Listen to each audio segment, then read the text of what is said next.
Bon, salut à tous, nouvelle semaine, nouvelle vidéo. Donc cette semaine dans la vidéo, on va s'occuper de mettre une caméra de recul derrière la benne pour donner pas mal de visibilité. Donc je vais vous montrer toute la partie installation et la partie évidemment résultat. On va bricoler le quad qui évidemment ne voulait plus démarrer. Donc ça aussi il a fallu s'en occuper. On va aussi trier les réformes pour tout simplement les vendre. Vous allez voir un peu ce que c'est comme réforme, à quoi elles ressemblent et tout. Bref, on va faire plein d'autres bricoles, l'affûtage tronçonneuse, bref. Pas mal de bricolage cette semaine, on s'y colle.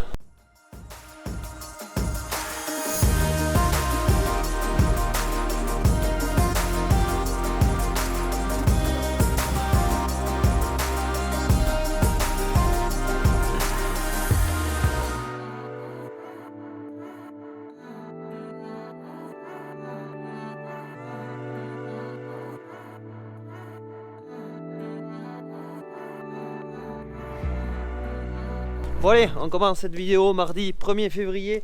Donc hier j'en ai profité tant qu'il faisait pas trop mauvais pour laver la benne suite aux travaux de fumier que vous avez vu dans la vidéo de semaine dernière. Bon, c'était vraiment -5 quand je finissais de la laver, ça a commencé à geler à mesure. Du coup elle est propre.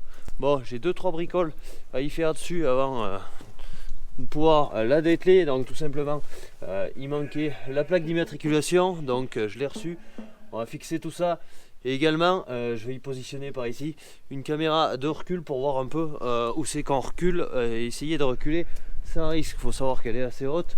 Bon, on voit dans la caisse ce qui se passe, mais derrière, on n'a pas forcément grande visibilité, même si au niveau des rétros du tracteur, ils vont pas mal, on arrive à y voir, mais bon, c'est pas suffisant.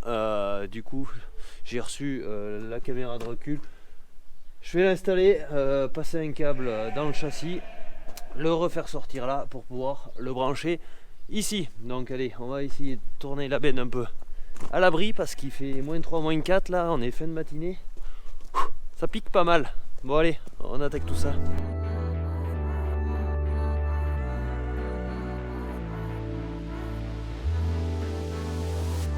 Bon allez, j'ai fait lever la remorque tout simplement pour voir où c'est que je peux positionner ma caméra pour avoir quand même de la visibilité quand elle est levée. Bon, je voulais la mettre là en haut. Je pense que ça sera de toute façon la meilleure place pour avoir une vue d'ensemble.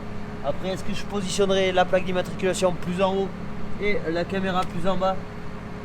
Bon, je sais pas. Je vais regarder un peu tout ça, un peu comment ça marche. Et ensuite, on prendra une décision.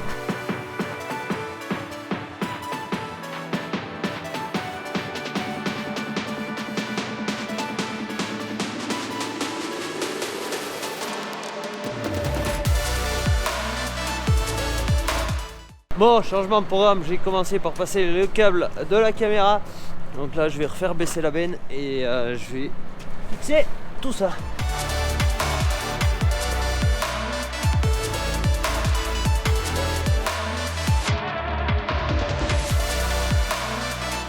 Bon allez, on se reprend lendemain, donc là bug avec une caméra, j'espère que le son sera bon. J'ai pris l'ancienne. Donc hier il m'a fallu partir, je suis allé récupérer une palette de grilles. Donc en 80, donc là il y a 1,2 km de grille, donc il y en aura pour travailler au moins ce printemps, voire un petit peu plus. Donc il me restera à décharger tout ça. Donc hier j'avais pas mal de courses à faire à droite ou à gauche, du coup j'ai pas continué l'installation de la plaque et de la caméra. D'ailleurs la caméra, quand j'ai voulu l'assembler, comme vous avez vu sur le petit timelapse, hop, je vais essayer de me couper du vent, comme vous avez vu sur le petit timelapse, j'ai été en train d'essayer de mettre les vis c'était pas du bon diamètre, je suis allé rechercher des vis, j'ai recoupé, bref, je l'ai préparé et il se trouve qu'elle marche, donc elle est en cabine. Donc là voilà, la caméra elle est prête, donc il manquera juste à percer les trous et à fixer tout ça à la benne. Donc là je vais mettre ma plaque et au-dessus la caméra et ça devrait faire pas trop mal. Allez, on se fait tout ça.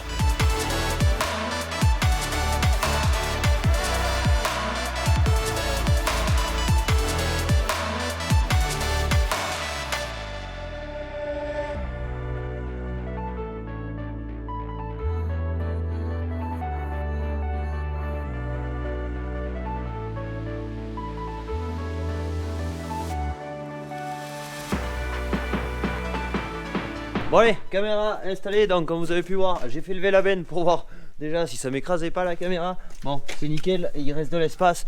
Et quand on a la benne levée à fond à l'écran là-haut, ça me coupe à peu près un tiers de l'écran, donc on voit quand même si c'est fini de vider ou pas. Même si c'est quand c'est fini de vider, on arrive très bien à le voir quand la benne est levée, tout simplement en visibilité là derrière. Donc la caméra est installée et ça sera vachement plus sécuritaire pour éviter de reculer sur quelqu'un ou sur un autre matériel quand on est dans les travaux d'ensilage.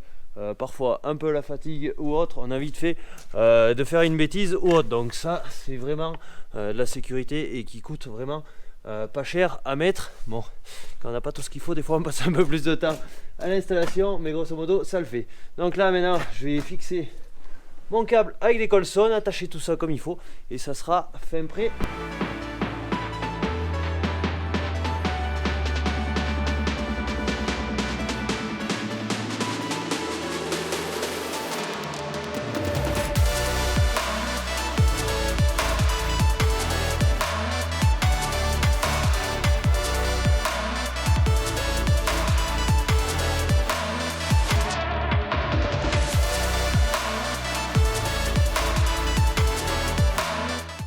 Donc voilà, là je viens de faire lever la benne au fond, comme vous voyez, une partie de l'écran qu'on voit pas.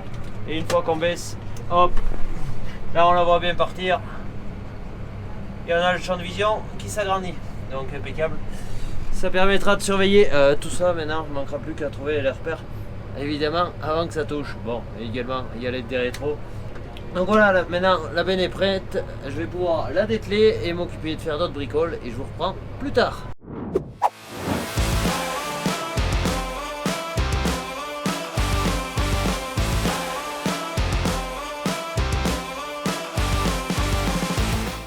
Bon allez, changement d'ambiance, on se retrouve jeudi après-midi. Du coup, je vais m'occuper de sortir toutes ces brebis vu qu'il fait beau. En profiter et d'une pour les passer au pédiluve pour faire de la prévention sur les brebis pour les problèmes de boiterie que je vous ai parlé déjà depuis quelques vidéos. Et je vais en profiter pour séparer les brebis de réforme que j'avais gardées de l'agnelage du mois d'août. Donc là, je vais les trier et je vais tout simplement essayer de les vendre au marché demain au cadran. Pour et d'une faire de la place et aussi ne pas garder des improductifs qui arrivent à coûter cher sur une ferme. Allez, on va sortir tout ça et trier tout ça.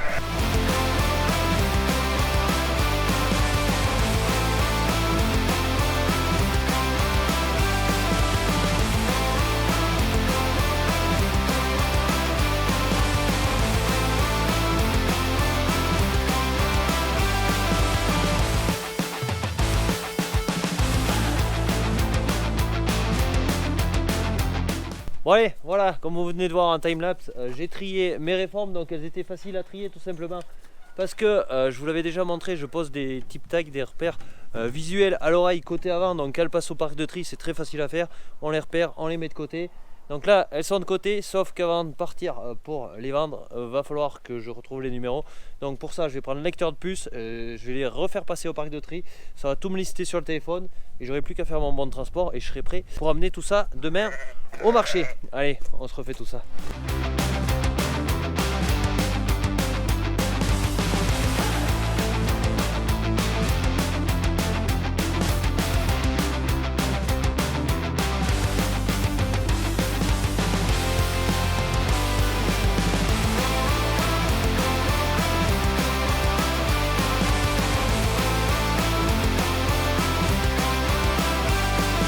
Donc allez, brebis triées, brebis bipées, j'ai ma liste de mes 19 bêtes. Bon, j'ai un bélier à rajouter. Donc ma liste que je vais pouvoir éditer le bon de transport. Donc tout ça c'est prêt. Maintenant je vais aller préparer un coin de place en bergerie pour qu'elles soient vite séparées. Demain matin je vais pas les remélanger au troupeau.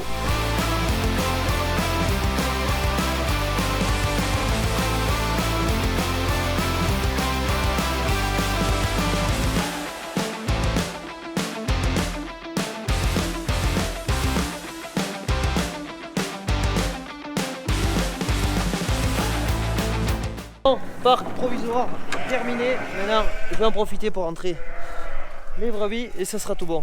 Je pourrais aller atteler la bétaillère de la Cuma. Allez, Rox, ramène-les, merveille.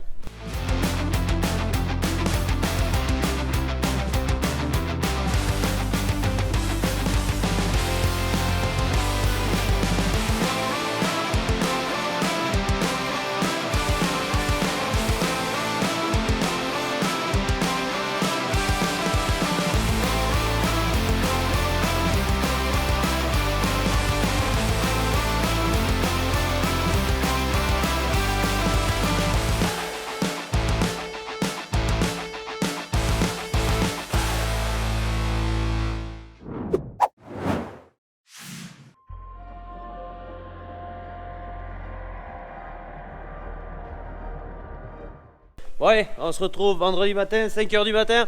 Donc comme vous venez de voir, je viens de balayer les couloirs. Donc aujourd'hui, j'attaque encore un peu plus tôt que d'habitude l'alimentation des brebis tout simplement. Je vais avoir fini le boulot aux bêtes avant d'aller vendre mes brebis. Donc on va s'affairer à faire tout ça. Et une fois que ça sera fini, petit café, bétaillère et direction le marché pour essayer de vendre ces bêtes. Allez, go!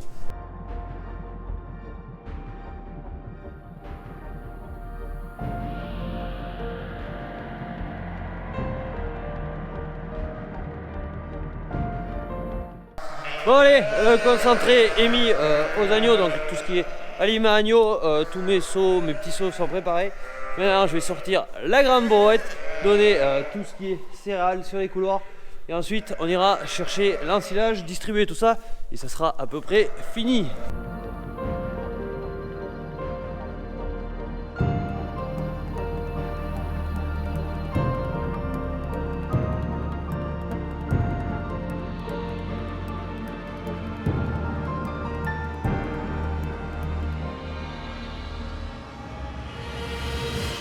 Bon, ça y est, agneau fermé du temps que les brebis mangeaient le concentré.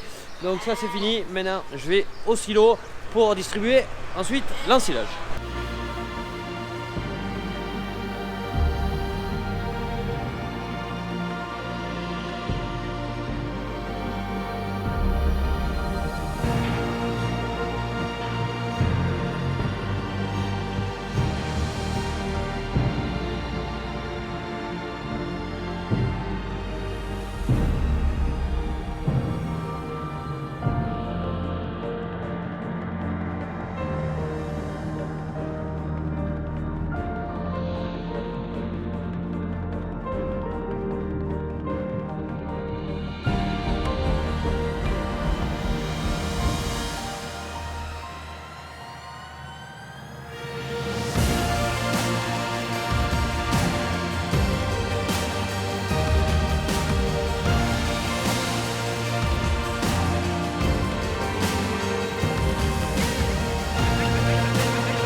Bon allez, alimentation finie de distribuer. Moi je vais aller boire un café. Ensuite on bougera le cicère et on chargera les brebis de réforme.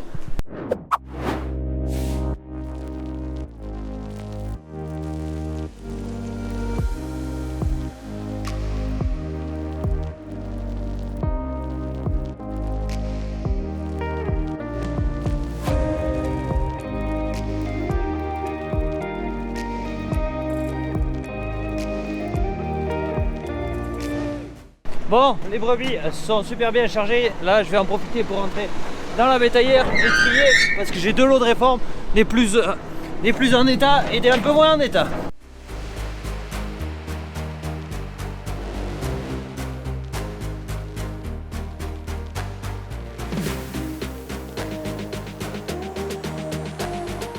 Tri terminé. Donc là derrière, vous venez de voir les brebis les plus lourdes. Et là, les brebis qui ont un peu moins d'état. Donc de l'eau, car je pense qu'il y aura vraiment deux prix différents.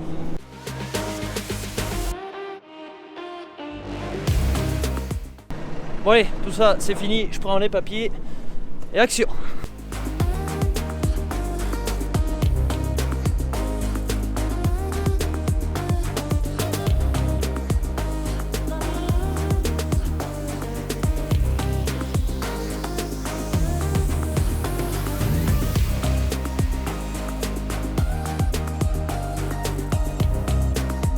Bon allez, 9h45 du matin, du coup la vente est terminée, je vous ferai le débrief quand j'aurai reçu le mail avec la facture, on fera un petit bilan des poids et peut-être des prix. Allez, je rentre à la ferme, je vais nettoyer la bétaillère et on va passer à d'autres travaux.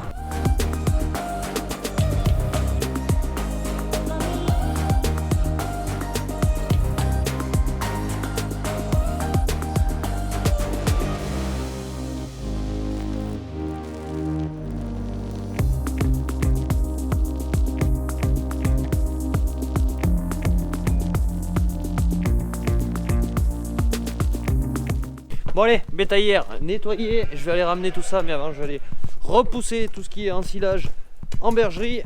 Et au moins après je pourrai ouvrir aux agneaux.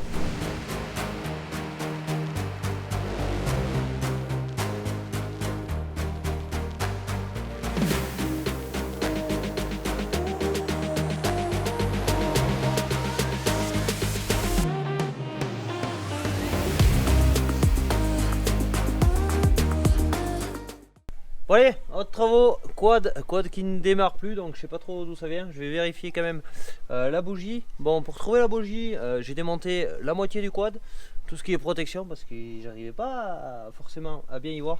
Bon, il y avait juste celle-là à enlever, mais bon, vu que je l'ai jamais désossé de partout, je le sais pas forcément bien. Donc là, je suis allé chercher la clé à bougie spéciale pour le quad.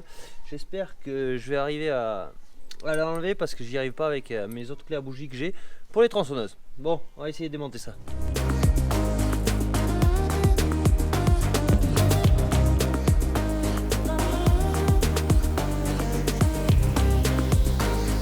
Bon allez, quad remonté. Bon, j'ai sorti la bougie, je sais pas si vous avez réussi à le voir en timelapse. J'ai essayé de la mettre contre le moteur tout simplement. Il y avait bien des étincelles, donc normalement pas trop le souci de la bougerie. Après elle était vraiment noire. Est-ce que j'ai noyé le moteur ou autre, je sais pas. Quoi qu'il en soit, j'ai appelé un collègue, donc merci à toi Gaëtan de la petite astuce. Donc j'ai mis un peu de nettoyant frein dans le cylindre juste avant de remonter la bougie et j'ai fait démarrer et ça a claqué direct. Et ensuite ça a marché tout simplement. Donc j'ai essayé de redémarrer et juste après ça a redémarré. Donc pour avoir mis le nettoyant frein ça me permettait de faire démarrer le moteur vu que j'avais des étincelles. Donc lancer le moteur et ça m'aurait peut-être décelé une panne ou autre au niveau de tout ce qui est injection ou arrivée d'essence. Bon, normalement il marche. En préventif, je vais commander quand même une bougie et histoire de la changer et être à peu près tranquille parce que ça m'arrive au milieu d'une parcelle à 5 ou 6 bornes de là, je vais être un peu marrant si ça marche pas. Allez, on va réessayer ça. Normalement au quart ou autour. Voilà, allez, ça marche. Travaux suivants.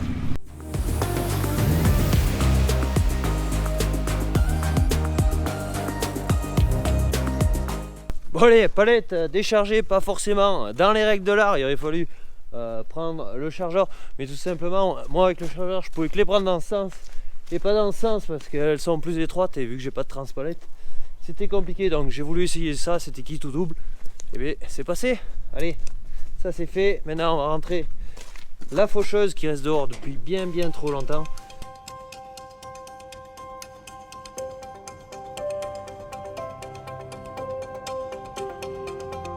Bon allez, maintenant aux travaux, j'ai les deux tronçonneuses qui sont là. Donc tout simplement, j'ai quelques arbres à couper, donc je vais affûter tout ça. Ça fait longtemps que je m'en suis pas servi des tronçonneuses. Après, tout ce qui est soufflé normalement, ça a été fait et elles seront prêtes pour servir. Bon, celle-là, la chaîne est maintenant plus qu'usée. Je vais voir. À mon avis, elle a chopé des pierres, donc je vais y mettre une chaîne neuve. Ça sera peut-être pas du luxe.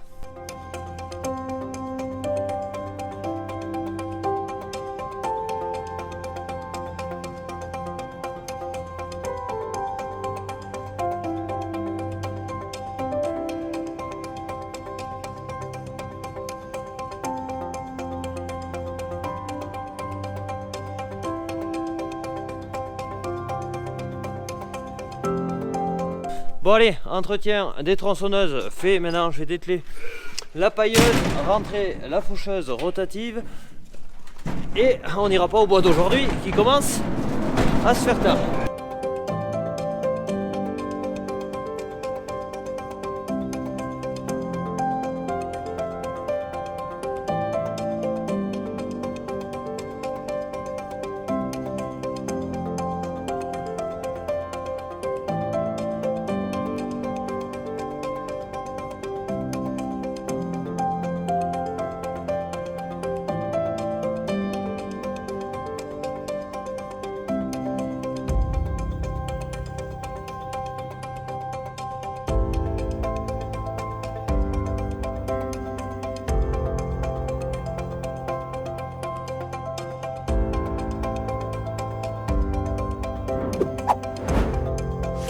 Bon allez, on se reprend le lendemain. Donc je vous ai pas trop expliqué les réformes, je vous ai dit tout simplement qu'elles étaient triées depuis août. Donc oui, à la nuage du mois d'août, j'ai trié mes réformes comme ici à la nuage de décembre, il y a des réformes de programmer de partir. Mais ensuite, elles ont été conservées, donc elles ont allaité leurs agneaux jusqu'à ce que les agneaux partent. Et ensuite étaient dans le lot des gestantes ou des taris, enfin on le tourne un peu comme on veut, et ont pu reprendre du poids. Donc les brebis les plus grosses que vous avez vues, elles sont sorties à 86,5 kg à la pesée en vif, et les autres étaient plus légères, 70 kg. Donc pour des prix qui sont quand même corrects, mais relatifs par rapport à tout ce qui est inflation, tout ce qu'on peut acheter ou autre. C'est juste le juste retour, si je puis dire. Mais on va pas faire des marges énormes malgré tout, vu qu'on achète tout cher. Bon, espérons que les agneaux qui se préparent ici, eux aussi, se vendront à des prix corrects, parce que les factures d'intrants, faut quand même se les payer à l'heure actuelle. Bon, allez, on va rester là pour cette vidéo. La semaine prochaine, bien évidemment, j'ai aiguisé les tronçonneuses, c'est pas pour rien, vous aurez l'occasion, je pense, de voir tout ça en vidéo. Bon, j'ai pas bossé à la cage de bzé, ça va se faire, faut que ça se fasse. Et puis voilà, allez, je vous laisse, n'hésitez pas à vous abonner, liker, commenter. Et moi je vous dis à la semaine prochaine. Ciao, bye bye.